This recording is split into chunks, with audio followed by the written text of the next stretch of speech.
Bueno, pues para todos los adictos a Netflix, el día de hoy en este Debayle Talks tenemos a nada más y nada menos que al Chief Content Officer de Netflix en este Debayle Talks. So welcome, Ted. We're so happy. This is not your first time in Mexico. No, I've been here many times. Many times. Both for work and for fun. So we have so many Netflix addicts among our audience that I'm sure will be very happy to listen to how it happens, how you do it. I don't even know where to start. But let's start with Mexico specifically. So I know that Mexico is very dear to your heart, because that's where you started expanding to Latin America. That was like the first place outside the States. Right, it was our first for original programming and our first international expansion outside of North America. It's really exciting, yeah. 6 years ago. Yeah, 7 now. So I know that we have this famous algorithm that's 70%, you know, what numbers say, and 30% intuition. Yeah. Is that right? Yes, and sometimes it's flipped, but most of the time it's 70-30. So what can you tell us about Mexicans? Passionate lovers of content and storytelling. So what happens when a show is a hit in Mexico is it happens right away. Pops. People want to talk about it. They want to go on social media and talk about it. They probably you probably hear it all over the place. So hugely passionate, engaged audience. And we found with our first local language original show outside of North America was Cuervos, and right away people just fell in love with the show. They fell in love with the fact that it felt very, very Mexican. It didn't feel cheated. It didn't feel watered down for a global audience. It was a show about Mexico for Mexico that people loved around the world. And that's really set the great model for us for international originals. Well, incredibly, Netflix, and I've seen a lot of your interviews, is all about storytelling. Yeah. And we're very used to storytelling because remember we grew up with telenovelas. Yeah, you heard about that. Storytelling you culture, heard about that. Yeah, it's a great storytelling country.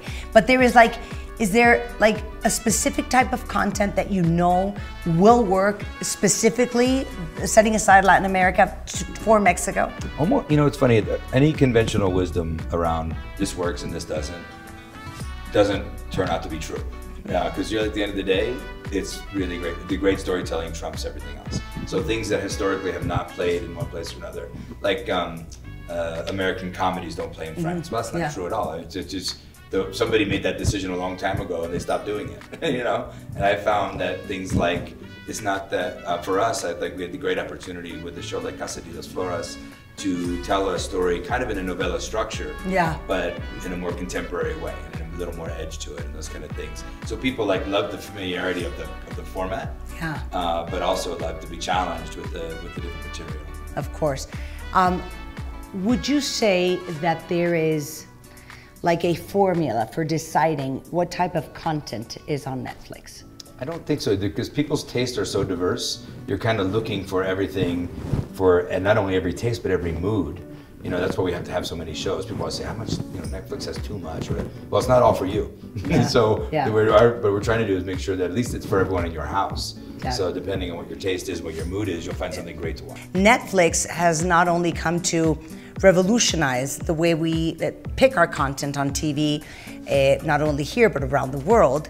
This has been an amazing challenge for Open TV in Mexico to do things better, to have better production value, and to change with times. But the speed at which Netflix works, I mean, it is so fast. I know that you started as the chief content officer many years ago, but now you have so many people that help you make the decision. How can you keep up with the speed in which you generate content? So I found for myself, it was, my career has been kind of like a hierarchy of decision making. So at the very beginning, I used to pick everything that went on Netflix. And then I started hiring people, and they picked half and half of what went on Netflix. And then now I pick the people who pick the things that go on Netflix. But now I pick the people who pick the people who pick the people who pick the people that pick the things. And at the end of the day, honestly, it's all about people picking, right? It's either people who tell stories or people who can execute a story, people who can work with client, with talent, and people who can recognize a story better than others. And those are all very unique skills. So for me, it's like the way I can manage the scale of it all is to step back away from the day-to-day decision-making enough to let people have a lot of autonomy and a lot of the decision-making, and they prove to be right all the time. I mean, I have to say this in Spanish for all the entrepreneurs that are listening.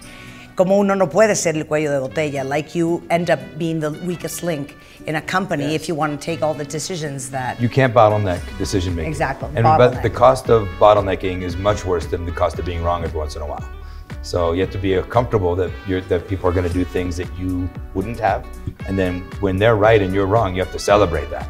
And when they're wrong and you're right, you have to at least figure out what the learning of it is and move on. You know, don't get too stuck on it. Now, the BAFTAs yesterday, 4 more prizes for Roma. Everybody's super excited, and this is probably going to air before the Oscars. So I wanna know the process of deciding, let's do Roma with Cuarón. Well, it starts with let's do anything with Cuarón. I mean, he's an incredible living director. Yeah. And this particular project was kind of underway when we came with participant media and Alfonso to talk about it. And it was a very hard, as you can imagine, a hard to describe film. Yeah. That this was a film really about memory. Yeah.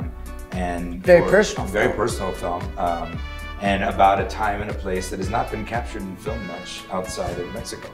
So being able to present this memory enabled him to present Mexico, and able to present Mexico in 1970, to be able to present these relationships, these incredible women in his life who have been so important. And it turns out that it resonates beautifully around the world, because all the different pieces of that are happening everywhere. Yeah. So I remember, and I've traveled all over the world with the film, and I get the pleasure of introducing it at the Mumbai Film Festival. And I have to be honest with you, I was very surprised that the enthusiasm for the film in India. And I went to this festival and there was 5 sold out rooms, about 300 people outside in line waiting for overflow tickets. And then it's over, people crying and standing ovations, and they love the film. And it's very, like I said, it's very personal, which enables it to be very personal for the audience too. So everybody told me, but if you're gonna see Roma, you have to go to the movie theater. And I'm like, no, well actually, I'm a TV type of girl, so for sure I'm gonna watch it at home. So many people have this discussion of the difference between watching whatever film in a movie theater than watching it via Netflix on the screen, on a TV screen. And I love the explanation about the Mona Lisa, which I would love for you to share with the audience. Yeah, no, I was saying that there's no dispute that seeing Roma on a big screen whatever movie, with Atmos sound and total silence in a big room and a giant screen is a great experience.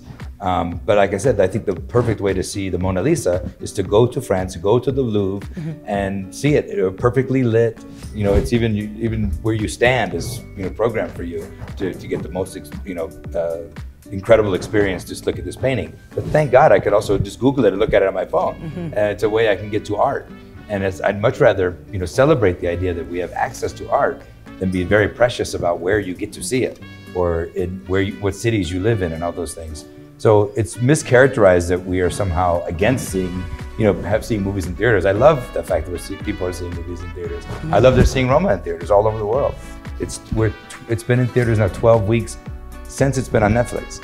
So, and people are still seeing it in record-breaking numbers all over the world in theaters. Everybody that I know that's in the industry wants to pitch for Netflix. Yes. Probably a lot of people that are watching what we're doing right now or listening to it on the radio show want to pitch. Because they have a great script, because they have an amazing idea, because they're producers. How does the pitching process happen?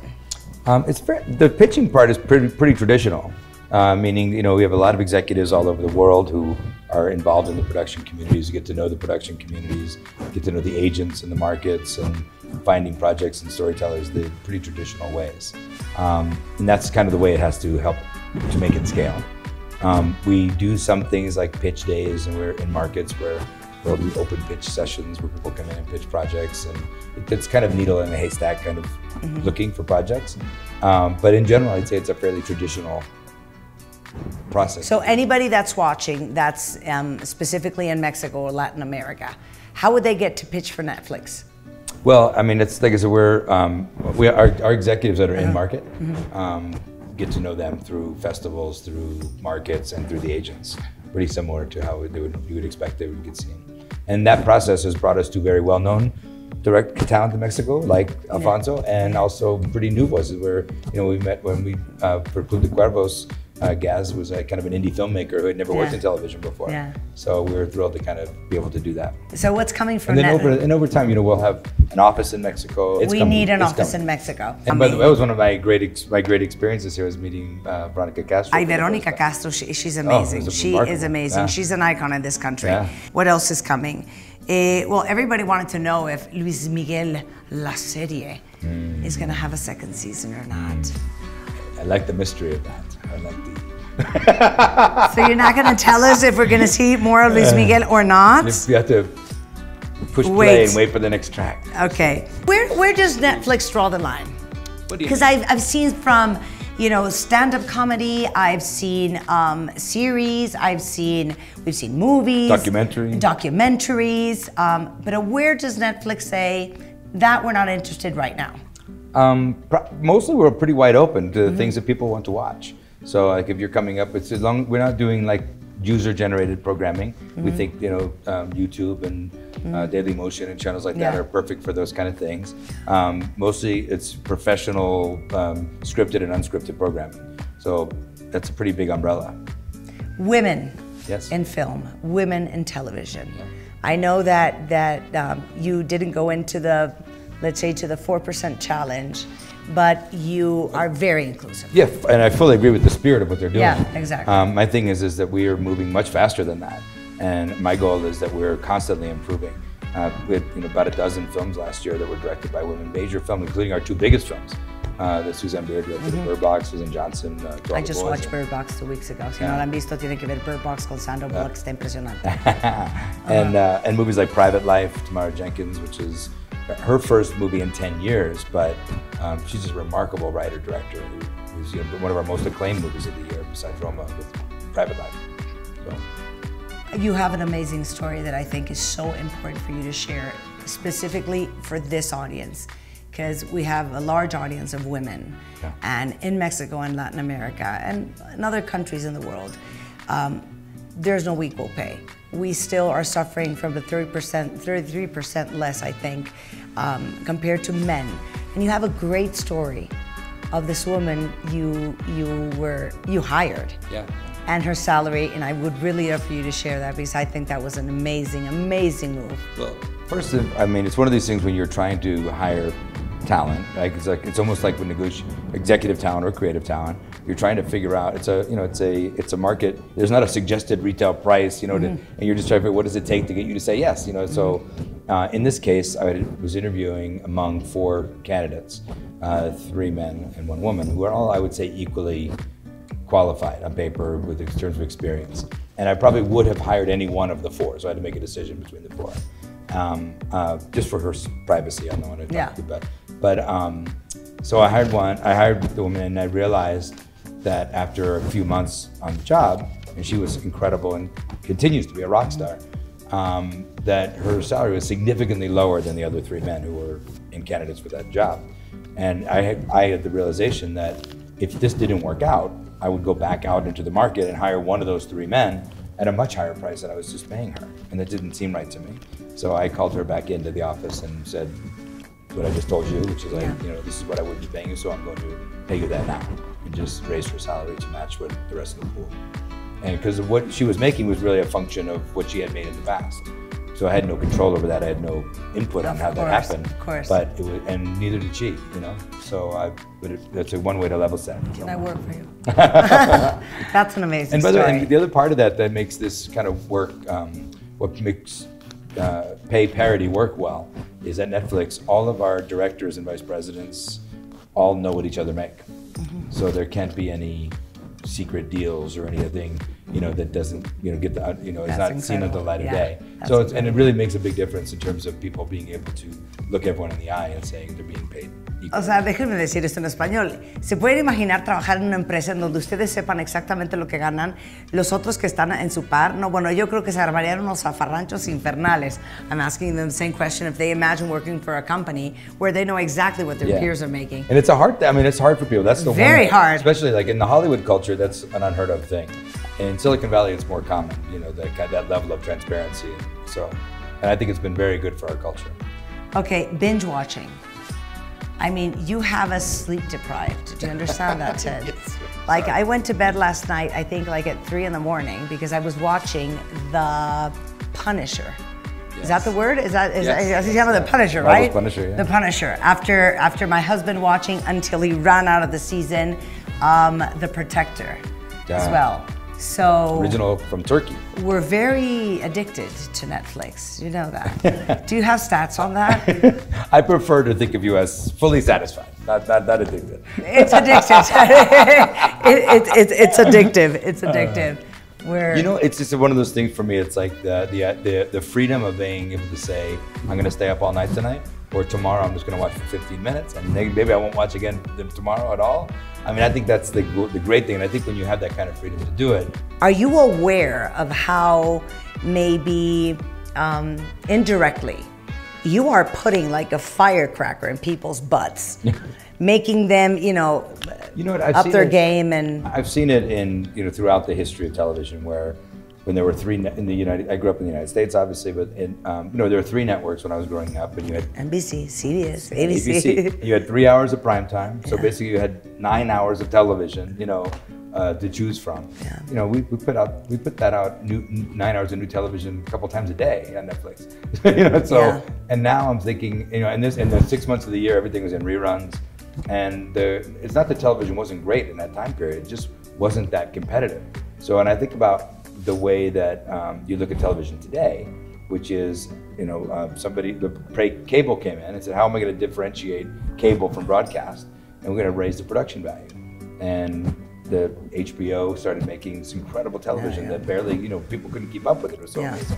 And then after that, then FX and AMC and Showtime, and they all start raising their games. And the best thing is the world gets way better content. Absolutely. And then it just kind of ripples through, and either you step up or you don't. What do you think the future of broadcast TV? We say open TV in Mexico. I think they evolve. I think they try to evolve. They evolve to do things that are more suited to live, like sports. I think is a much better. With the exception of sports, I think everything is better on demand, right? It's better for you because you can control it to start. And news, which all these different things. But I think live events and sports will continue to be very important to open TV or broadcast TV. Things that are better supported through ad channels, where you can take advantage of having aggregating big audiences at the same time, which doesn't really matter as much for us, but it's very important for open television. So today we can choose whatever we want to watch, however many hours in the wee hours of the morning we want to watch it. One of the main challenges for 2019, I assume it's the speed in which you generate content. But what's the future for Netflix? We're moving, the business is moving so rapidly. So coming up this year, there'll be new competitors in the marketplace. They always have had big competitors, we'll have more. And being able to keep up with the taste of the local populations all over the world. While our international expansion started here in Latin America and in Mexico, we're just barely scratching the surface in most of Asia and Europe today, and growing very quickly and trying to do those same things that we were able to do in Latin America, which is introduce the market to big brands that are available to the whole world at the same time. Some of them produced locally, some of them produced globally, and really become embedded in the people's viewing life and really be part of your culture, the thing you talk about over coffee. Exactly. Well, thank you very much. Thank you so much. It was great talking to you. Thrilled. Ya saben que. Good to see you. Thank you. We'll keep on not sleeping. Please. Because of you. Gracias. Ted, para todos ustedes que aman Netflix y que al igual que yo, les dan las 3, 4 de la mañana porque no pueden parar. Bueno, el futuro de la televisión, hoy escucharon de su propia voz hacia dónde vamos, y ojalá que esto nos traiga a México todavía mejores contenidos en nuestra pantalla para que todos aprendamos, crezcamos y mejoremos. Y ya saben, lo que sea que sepan, siempre share knowledge.